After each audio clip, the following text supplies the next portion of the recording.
Well, hello everybody, Mike Prevost from MikePrevost.com here, and today I want to talk about one of my favorite topics, or one of my favorite ways to train, and that's rucking.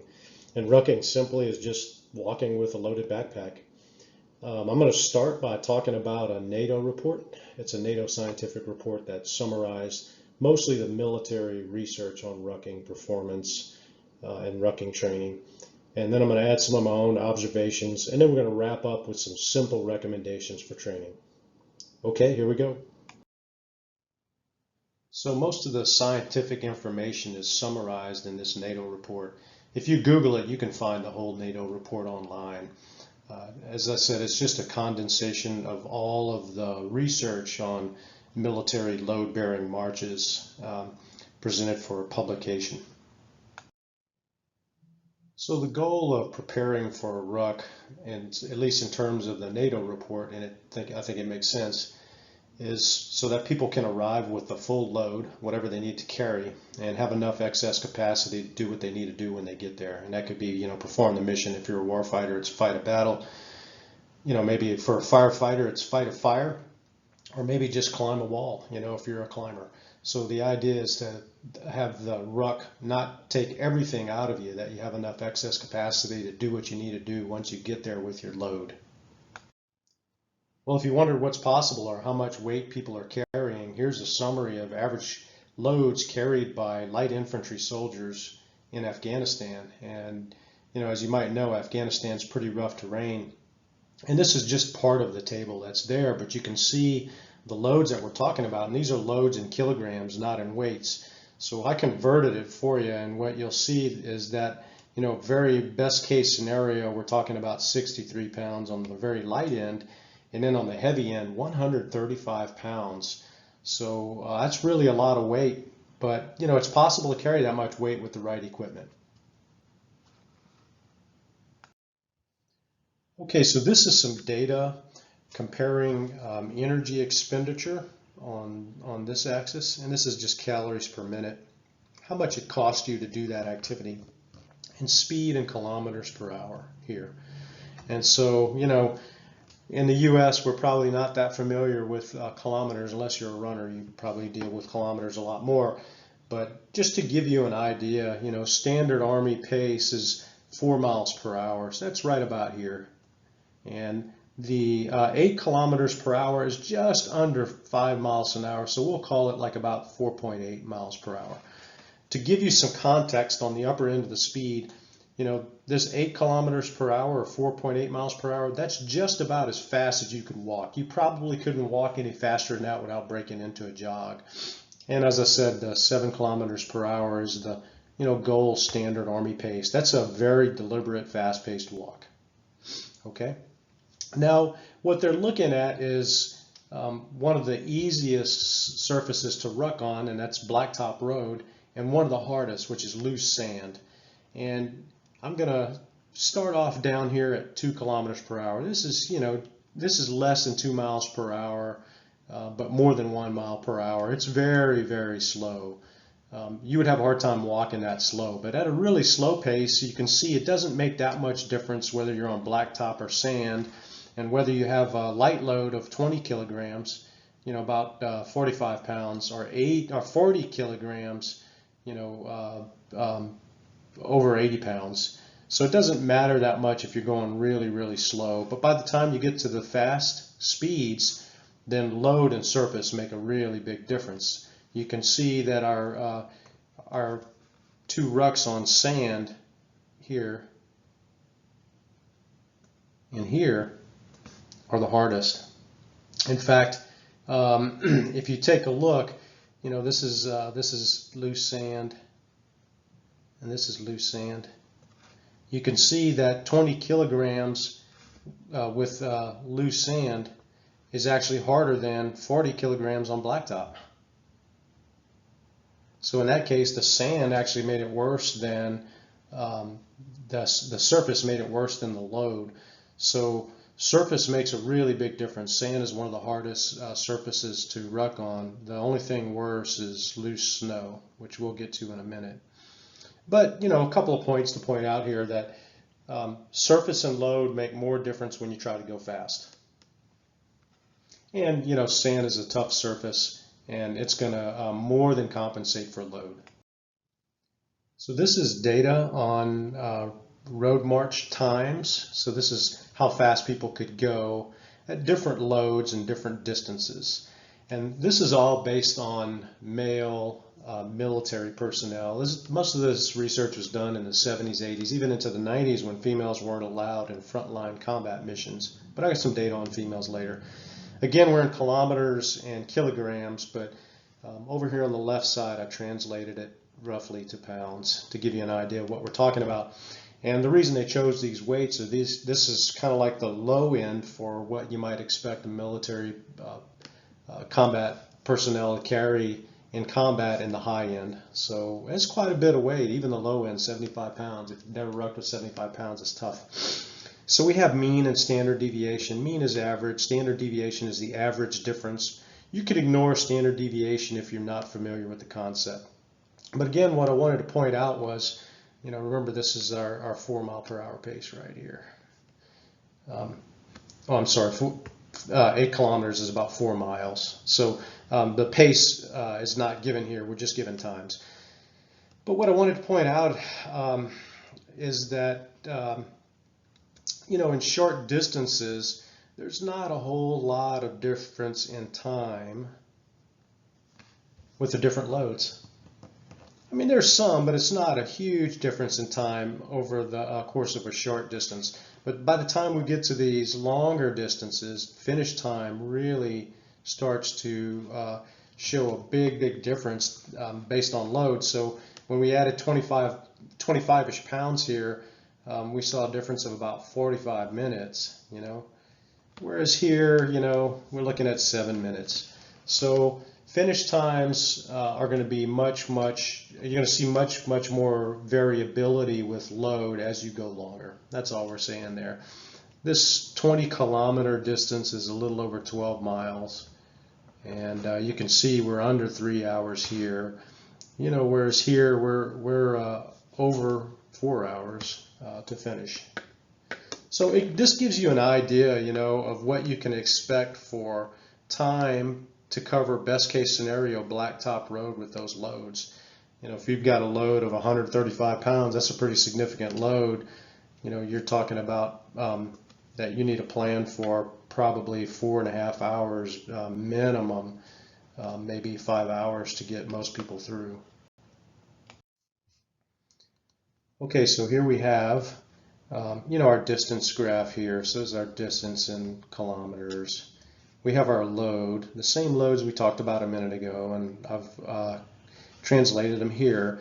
And we're looking at terrain, different types of terrain. And the only thing I really want you to notice here on this graph, and you can spend some time looking at it later if you want, but is that obviously terrain makes a pretty big difference. And the heavier the load, the greater difference it makes. So you can see, for example, for a light load, let's say we're going 12 kilometers, it takes 104 minutes to finish on dirt and 180 minutes to finish in soft snow, which is the toughest terrain. But the differences get bigger with a heavier load. So 156 minutes versus 270 minutes. So a heavier load amplifies the effects of terrain. And the other way around too, terrain amplifies the effects of a heavier load. Well, this is a pretty interesting slide, and those of you who spent a lot of time with a pack on your back walking in groups, you're going to recognize these findings pretty quickly. You didn't need a scientific study to tell you this, but this is a summary of studies reporting relationships between performance on loaded march and physical tests. So we're looking at some physical parameters and how they relate to performance on a loaded march. And they're listed in order of how well they predicted performance. Okay, so I want you to notice something. Height, fat-free mass, which is muscle mass, height, muscle mass, fat-free mass. This is a strength measure. Body weight or just size, fat-free mass. So it looks like, and here when we say fat, that's a negative predictor, so more fat makes you worse. It's just like throwing extra weight in your pack, right? Having extra body fat. So one thing you notice right away is that one of the best predictors of ruck performance is being tall and having a lot of muscle. So, you know, some of you who have not spent a lot of time in groups with a pack on your back might have thought that it was aerobic fitness, but look here, you know, a VO2 max comes in, you know, the predictors that we looked at, you know, pretty near the bottom. It's just not as important in ruck performance as is height and size. So you probably have experienced this if you've done any rucking in a group. The big 6'4" guy might not be the best runner. In fact, he might not be a very good runner at all, but you put a pack on his back and he rucks everybody into the dirt. You know, you're just not going to beat the big 6'4" guy. I'm going to show you some more data later on that confirms this, but this should inform us a little bit on how we train. You can't do anything about height, but you can do something about fat-free mass or muscle mass. So that data that I showed you was concerned military relevant loads. So we're talking about 75 to 135 pounds. What if we're talking about lighter loads or a wider range of loads? Well, this is a notional, you know, a notional slide based on, you know, my best guess and my reading of the data. So this isn't based on a specific study. This is me putting all the research data together and some of my insights and what I know. And here's what I think. You know, on this axis, is relative contribution, okay, and on this axis is fraction of body weight carried, and we have aerobic in blue and strength in red. So what am I trying to say here? What I'm trying to say here is that if you're carrying really light loads, you know, performance is determined primarily by aerobic capacity, and strength doesn't really play much of a role at all. So if you've got 10, 15 pounds in a backpack, it is all about aerobic capacity, and the small skinny guy who's a good runner is probably going to do better. But as you load up more weight, strength becomes more important and aerobic capacity becomes less important. And somewhere, and I believe it to be right around 33 to 35% of your body weight, so something like that, 33 to 35% body weight, we kind of hit even, where aerobic capacity and strength are about the same. And you can do the math to figure out what that is, you know, for you, 30% of your body weight. But for me, it's going to be around 60-ish pounds, something like that. So for me, when I hit about 60 pounds in a pack, you know, aerobic capacity and strength are about equal in terms of predicting how well I'll perform. But, you know, of course, as you get heavier, then strength becomes more important than aerobic capacity. And by the time we start looking at, you know, at least military relevant loads, then, you know, aerobic capacity doesn't really count for that much, but strength counts for a lot more. And that's what you're going to see in the data here that I'm going to show you. But, you know, how you want to train and what you want to emphasize probably depends on the load that you need to carry. Well, I told you earlier that most of the data is based on male soldiers, and here's a study that actually looked at male and female soldiers. This is way back in 1977. And we're looking at basically two different conditions. So the top graph refers to a 2.5 hour ruck, okay? And a lot of data here, but there's just a couple of things I want you to notice. One is that at the faster speeds here, we're looking at almost a 50% lighter load for females in order to go at the same pace. So this is to get the two groups going basically the same pace. Okay, so and it's based on some science that shows that a maximum sustained pace for that duration is about 477 calories per hour for males and 317 for females. But we don't really need to get into those details. You can read the NATO report if you really want to get into those details. But if we're going fast, you know, you've got a load about 50% for females. But as we slow down, we're not quite at 50% anymore. So again, speed amplifies the difference. You know, so that's just one thing to note. And when we really start to slow down, then you know, even with a heavier load, we don't see as much of a difference. So speed amplifies the difference between males and females and what they can carry. If we slow down, we can even the load a little bit more. Okay. Well, you know, what amplifies the difference in addition to speed is duration. And so this is a 6.5 hour ruck. And you can see if we're going fast and long, now you need a load way less than half, right? Like you know, closer to a third in order to have males and females moving at the same pace. But again, you know, the same thing happens when we slow down. There's not as much a difference between males and females. You can add more load and still go the same pace if everybody slows down. So I want to talk about Ruck biomechanics a little bit, and specifically I want to talk about hip engagement, which is a really important factor.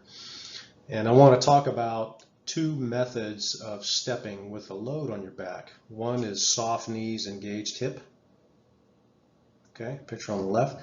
The other is locked knees and lazy hip. And guess which one's going to be more productive, safer, and more powerful? I think you know already, just based on the wording, and that's the one on the left. So you can see when we land with a bent knee, a couple of things happen. One of the things happens when we land with a bent knee is, you know, the muscles of the thigh are engaged to stabilize the knee, okay, and the muscles of the hip engage to stabilize the hip. So when we land with a soft knee, we kind of have a bit of a spring effect in the knee that can absorb a little bit of the shock, and that's a good thing. When we land with locked knees, as some people do, now you basically have bone on bone compaction here, and so you got bone on bone stressors here, and you got bone on bone stressors here. When you land with a locked knee, the hip is not normally engaged, and basically you have the hip kind of hanging on the ligaments instead of the muscles supporting the bones in a proper position. They're hanging on the ligaments, and the bones can become misaligned. Okay, so locked knees and lazy hip is a terrible, terrible way to walk under load. You know, people that have spent a lot of time walking under a pack and have wrecked knees or you know, damaged backs probably were walking too much with locked knees and a lazy hip, especially once they got fatigued. And our goal is never to do that. So we want to take shorter strides and walk with soft knees and an engaged hip.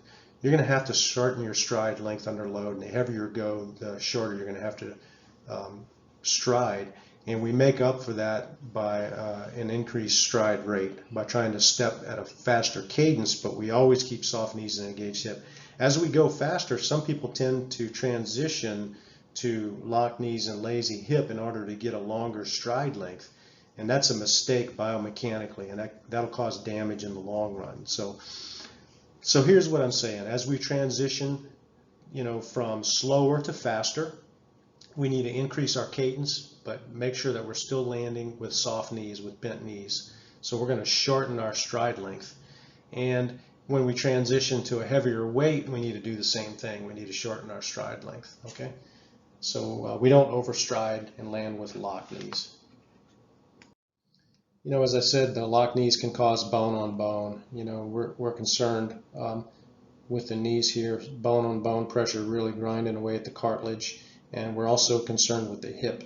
And if you're hanging on the ligaments, you can have the ball not sitting in the right place in the socket, you know, and a lot of stretch of the ligaments causing a lax or loose hip over time. And we don't want that either. You know, before I get to this slide, I want to mention something that I didn't want to forget. I wanted to cover that earlier, but a big heel on a boot makes it a little bit more difficult to land with soft knees. So I prefer a smaller heel height when I can get it, or less heel to toe drop with a pack on my back. And I think intuitively you know that when you reach out to step, your heel's going to hit first if you've got a big heel and you want to land more flat-footed. Okay, so back to this slide.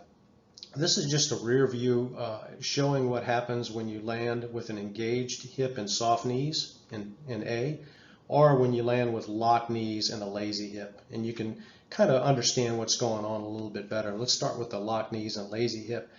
When we got to lock knees, the hip tends to disengage, especially this muscle right here called the glute medius, and instead of, this is the ball and the socket right there, okay? Instead of the glute medius, stabilizing the ball and the socket and keeping the hips from dropping, if we land with locked knees and a lazy hip, well, we get exactly what you see here. The ball is not positioned correctly in the socket here, leading to a loose hip. We get a lot of bone on the knees, and we get a drop hip on the opposite side. And you can imagine what that does to spinal alignment, and that's one of the core causes of back pain. As opposed to that, when we engage the glute medius, we stabilize the hips and we land with a bent knee. We have the muscles supporting our structure, not bone on bone, and we have proper alignment at the hip and proper alignment of the spine. Well, there's a lot of muscles that are important to stabilize the load, when you have a heavy load on your back, and here's some of the more important ones. I just showed you the glute medius, and here it is. There's the glute medius. You could see how the glute medius really stabilizes the hip, and we got some of the glute minor, and there's a big glute muscle that sits on top of all of these. That's also important, and we also have some of the muscles like the QL, or the quadratus lumborum, and then the muscles that we consider to be the core muscles, especially the oblique muscles, are really important in stabilizing the hip. So those are things we want to focus on training in a training program, and those are some of the muscles that are really going to be worked with a heavy load on our back. Well, this is pretty interesting data, and it may surprise some of you. And this is the results of a 12-week training program, and it compared 3 different training methods. So aerobic training only, basically running, aerobic and strength, running and weight training, versus just weight training. And they looked at improvements in ruck performance. And this was 3.2 kilometer distance, 44.7 kilograms. It's pretty heavy loads. It's getting, close to 100 pounds. Okay. And let's look at the percent improvement. It's pretty interesting. The first thing to notice is that aerobic training only, 12 weeks of aerobic training, 0, no improvement whatsoever. So running alone was pretty much useless in terms of improving performance on a heavy ruck. Strength training alone, though, did show some improvement, and think back when I had the slide on, what predicted ruck performance. We had height and fat-free mass and weight, but aerobic capacity was way near the bottom, and now we see some direct data supporting that. That strength's more important than aerobic capacity, especially for heavy ruck. But there was a real, exponential additive effect when we added strength and aerobic capacity at the same time. Okay, so strength training and running and weights really have a much bigger impact than either alone added together. So aerobic plus strength.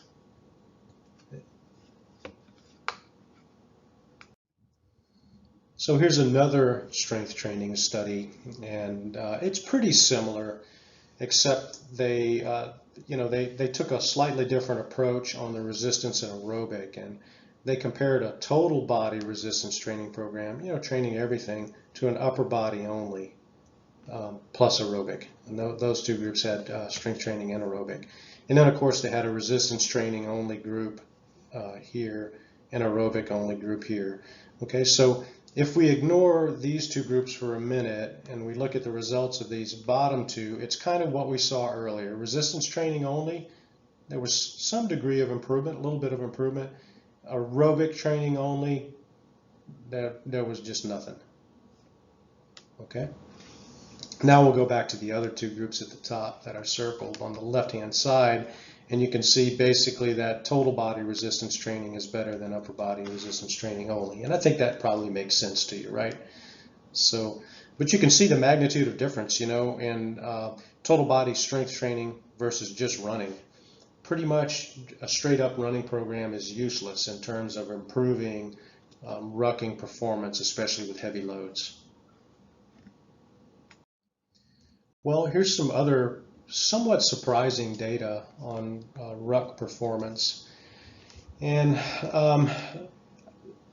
the data is presented down here in the table, but it's maybe a little bit easier to understand if you focus on the chart at the top.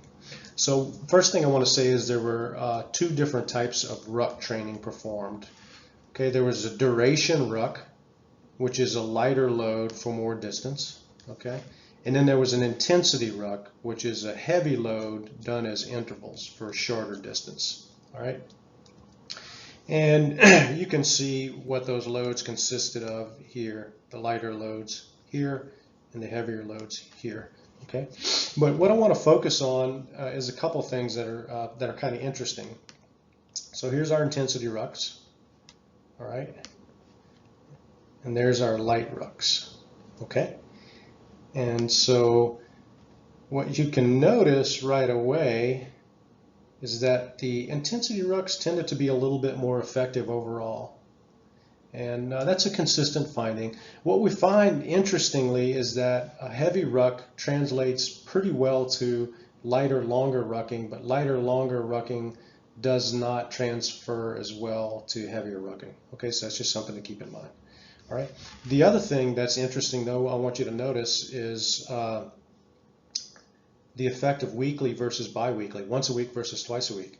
Okay, so once a week to twice a week, once a week to twice a week. Actually, less frequent training was more effective. And that may surprise you that rucking once a week resulted in greater improvement than rucking twice a week. And if you think about it, you know, a ruck, especially a heavy ruck, you know, when you're talking about 45 to 67% of your body weight, do the math on that. You know, 50% of body weight, I weigh about 180 pounds. That's a 90-pound ruck. That's a pretty tough training session, and that's going to take a lot of recovery energy, you know, and probably twice a week is too much. And that's what this study clearly showed, that twice a week was not as effective as once per week. You know, in strength training and training in general, we're always looking for the minimum effective dose, because if we exceed the minimum effective dose, we don't get better progress, we get more breakdown. And it looks like they found the minimum effective dose of, you know, being approximately once a week with a pack on your back, especially at these heavy loads. So let's pause to reflect on what we learned so far based on the research. Okay, so we learned that run training alone is just not effective in terms of ruck performance, especially heavy ruck performance. Now, if you're talking about carrying 20, 30 pounds, then running's probably just fine. Strength training alone is slightly effective. So, you know, if you had to pick one, strength training would be more important than running. But, you know, the combination of strength and aerobic conditioning works well. Now, I want to point out that those studies were using strength and aerobic conditioning to train for rucking and not rucking. So what they're saying is, hey, running and weightlifting can prepare you fairly well for rucking even if you don't do any rucking. But I think we can do better than that. We know that training the upper body and the lower body is better than training either alone, and that should make, you know, a lot of sense. We know that heavy rucks are very effective training. The last slide I showed you, you know, showed that the heavy ruck was a little bit more effective than a lighter ruck. We know that heavy ruck should not be done more than once a week, and we know biomechanically that the hip stabilizers need to be trained. So there's some things we know about rucking that can inform how we train. So this is a notional idea of how we might put together a ruck training program based on that knowledge that we gain from all of the studies and based on just some practical considerations. Okay, so, and this is training like an athlete with a reasonable training frequency to allow some recovery so you can actually do your job. All right, so you'll notice that we're doing strength, and these days can vary, but we're doing strength training on Monday and strength training on Friday. Twice a week strength training, okay? But these are whole body strength training sessions. If you're doing whole body strength training sessions plus a ruck, it would be hard to do 3 strength training sessions in a week. And this is more like what an NFL player might do in season, a couple of whole body strength training sessions. And I want you to notice a nuance in the strength training session that I have here. You know, normally when we organize a strength training program, we're thinking in terms of movements, right? So we got push, pull, squat, hip hinge, and core, okay? Those are our 5 fundamental human movements. Well, what I'm going to recommend for you is basically a powerlifting style squat here and a deadlift here. And those are similar movements. In fact, a powerlifting squat is like a deadlift with a bar on your back, and a deadlift is like a powerlifting squat with a bar in your hands. They're very similar movements. So what we're going to do is, on one day of the week, we're going to be squat focused, and we're not going to deadlift. All right? And on another day of the week, we're going to be deadlift focused, and we're not going to squat. Otherwise, we're going to include the rest of the fundamental movements. So Monday would be push, pull, core, and Friday would be push, pull, core, plus squats, plus deadlifts. See how that works out? Now, in a basic strength training program, where we're trying to build strength, this is not a bodybuilding program, okay? This is a strength training program. We pick some real fundamental, probably barbell focused movements for each of those. So, our push might be a standing barbell overhead press or a bench press, something like that, or a dip would be great. Pull-ups might be a great pull, that kind of thing. So real big basic movements, okay? All right, so that's our strength training program. Keep it simple. There are a lot of ways you can organize that. On this program, we're running a couple days a week, and we're rucking really once a week, and that that fits our research evidence, right? But we're going to alternate a heavy ruck and a long ruck. Okay, so one week it's going to be a heavy ruck, one week it's going to be a light ruck. And that's going to give us some training at some longer distances or longer time frames, and also some work with a heavier pack on our back. So let's take a look at what that might look like. So here's a notional 17-week program. And so you're saying, man, 17 weeks is a long time. Well, the goal here is to get you moving pretty fast with a decent weight on your back in 17 weeks with very little risk of injury. Now, you could progress faster than this, but if you progress faster, your risk of injury goes up significantly. The other thing I want to say about this program is, this assumes a pretty good level of conditioning prior to week 1, that you've been doing some weightlifting and some running. And if not, you probably need to precede this program with about 6 weeks of weight training and running before you even start, okay? And so let's just look at the pattern a little bit. Remember, in our notional program, 1 week we're doing a heavy ruck.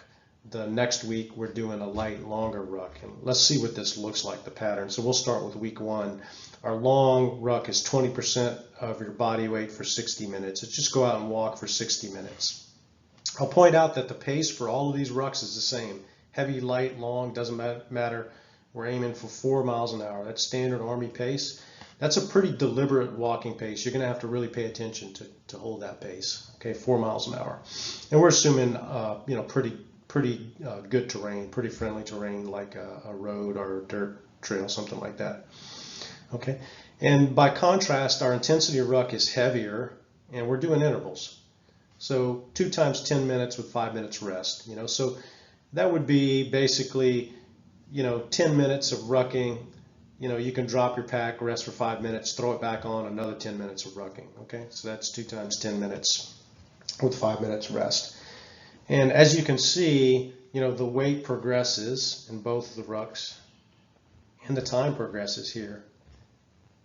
Now, I've just given you an idea of how you might want to progress it. Some of you might find you can progress a little bit faster, or that you're in good enough shape you can start at week 7 or 8, something like that, instead of right in the beginning. But this is just a notional program. Okay, so by the end, we're on the long ruck, we're here at 40% of body weight for 100 minutes at 4 miles an hour, right?